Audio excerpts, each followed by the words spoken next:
आध्यात्मिक पुस्तिका वाह ड्रामा वाह के 8वें अध्याय में आप सभी का बहुत बहुत स्वागत है।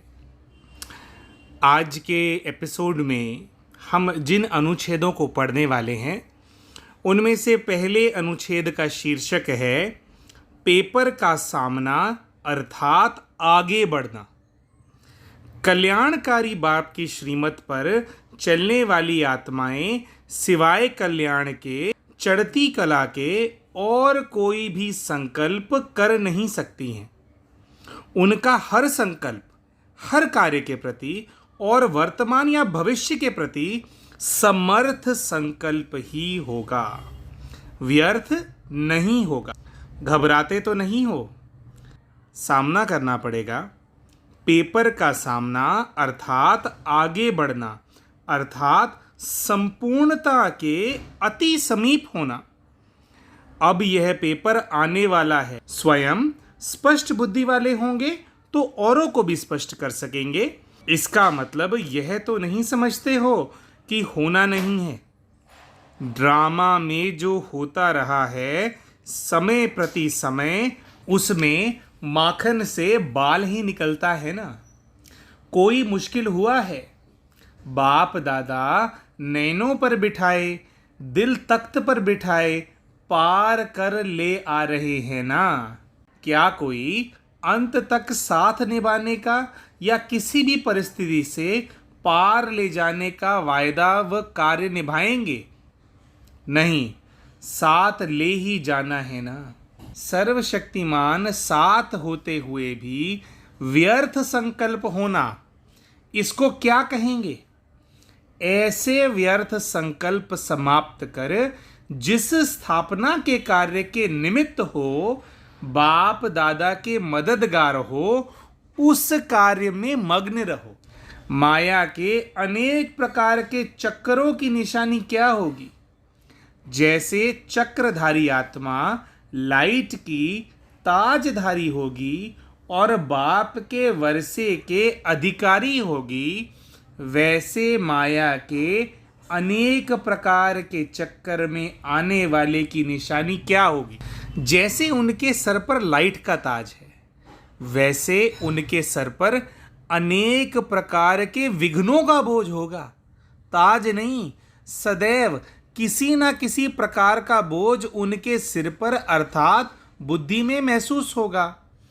ऐसी आत्मा सदैव कर्जदार और मर्जदार होगी। उनके मस्तक पर, मुख पर सदैव क्वेश्चन मार्क होंगे।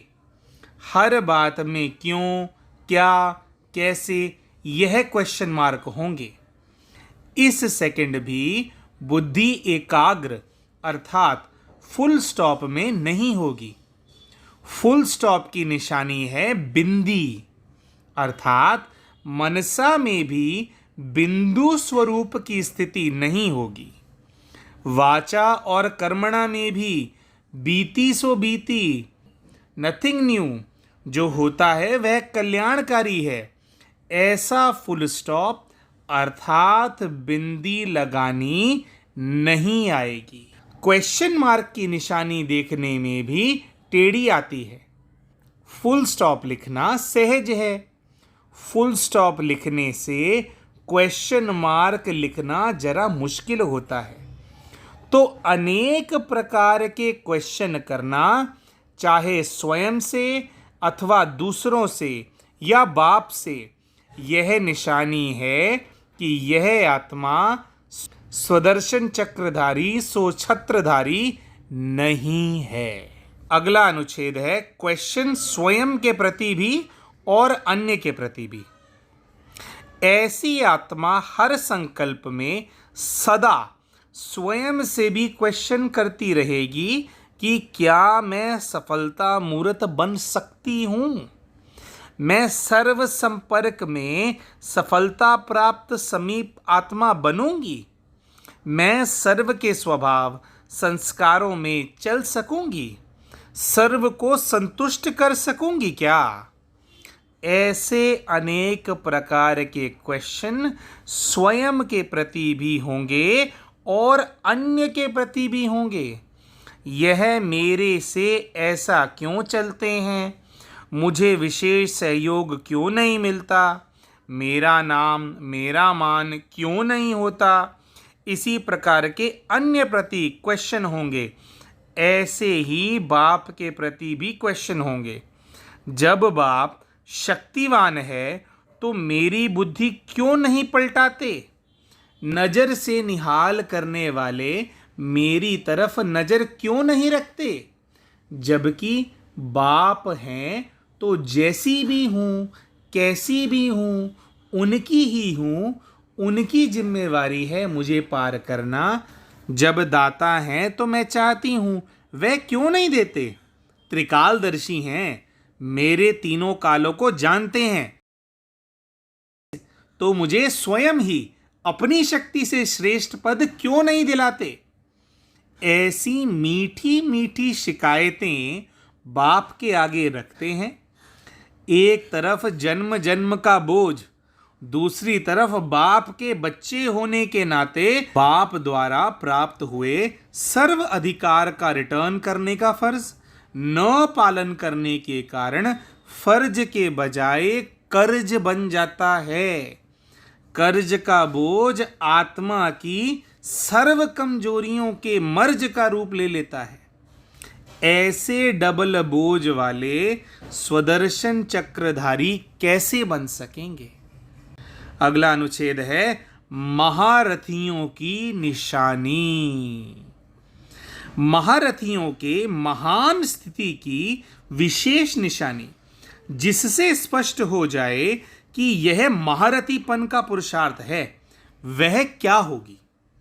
एक तो महान पुरुषार्थी अर्थात महारथी जो भी दृश्य देखेंगे वह समझेंगे ड्रामा प्लान अनुसार अनेक बार का अब फिर से रिपीट हो रहा है, वह नथिंग न्यू लगेगा। कोई नई बात अनुभव नहीं होगी जिससे क्यों और क्या का क्वेश्चन उठे।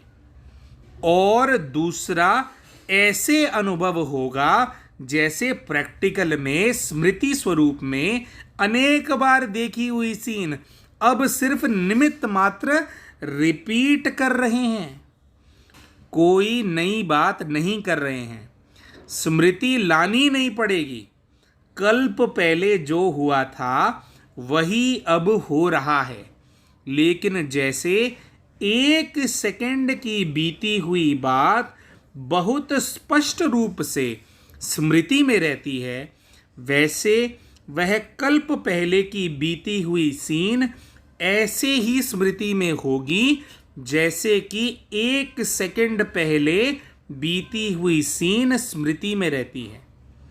क्योंकि एक साक्षीपन, दूसरा त्रिकालदर्शी, यह दोनों स्टेज महारथियों की होने के कारण कल्प पहले की स्मृति बिल्कुल फ्रेश व ताजी रहेगी। इसलिए नथिंग न्यू। और दूसरा क्या होगा, कोई भी कितनी भी विकराल रूप की परिस्थिति हो या बड़े रूप की समस्या हो, लेकिन अपनी स्टेज ऊंची होने के कारण वह बिल्कुल छोटी लगेगी। बड़ी बात अनुभव नहीं होगी, बड़ी बात तो अनुभव होगी ही नहीं और न विकराल अनुभव होगी। जैसे ऊंची पहाड़ी पर खड़े होकर नीचे कोई भी चीज को देखो तो बड़ी चीज भी छोटी नजर आती है ना। बड़े से बड़ा कारखाना भी एक मॉडल रूप सा दिखाई देता है। इसी रीति महारथी के महान पुरुषार्थ के सामने उसे कोई भी बड़ी बात अनुभव नहीं होगी। तो महावीर अर्थात महारथी के महान पुरुषार्थ की ये दो निशानियां हैं। दूसरे शब्दों में कहा जाता है सूली से कांटा अनुभव होंगी। ऐसे महावीर के मुख से जो होनी होगी सदैव वही बात निकलेगी। इसको ही सिद्धि स्वरूप कहा जाता है। जो बोल निकलेगा, जो कर्म होगा वह सिद्ध करने वाला होगा। व्यर्थ नहीं होगा। महारथी की निशानी है विकर्मों का खाता समाप्त तो होता ही है, लेकिन व्यर्थ का खाता भी समाप्त होगा। यह है महारथियों के पुरुषार्थ की निशानी। प्रश्न है, सर्व पॉइंट्स का सार एक शब्द में सुनाओ। उत्तर है, पॉइंट्स का सार पॉइंट रूप अर्थात बिंदु रूप हो जाना। दूसरा प्रश्न है, बिंदु रूप स्थिति होने से कौन सी डबल प्राप्ति होती है? उत्तर आया, बिंदु रूप अर्थात पावरफुल स्टेज, जिसमें व्यर्थ संकल्प नहीं चलते हैं, और बिंदु अर्थात बीती सो बीती, इससे कर्म भी श्रेष्ठ होते हैं और व्यर्थ संकल्प न होने के कारण पुरुषार्थ की गति भी तीव्र होगी। इसलिए बीती से बीती को सोच समझ कर करना है। व्यर्थ देखना, सुनना व बोलना बंद, समर्थ आंखें खुली हों, अर्थात साक्षीपन की स्टेज पर रहो। आशा करते हैं इस आध्यात्मिक पुस्तिका का नरेशन आपकी आध्यात्मिक उन्नति में आपकी मदद कर रहा होगा। अगर आपको इस एपिसोड का नरेशन पसंद आया हो तो वीडियो को लाइक ज़रूर करें, कमेंट करके हमारे को बताएं कि आपको क्या पसंद आया, और आपने अभी तक अगर हमारे चैनल को सब्सक्राइब नहीं किया है तो चैनल को सब्सक्राइब ज़रूर करें। ओम शांति।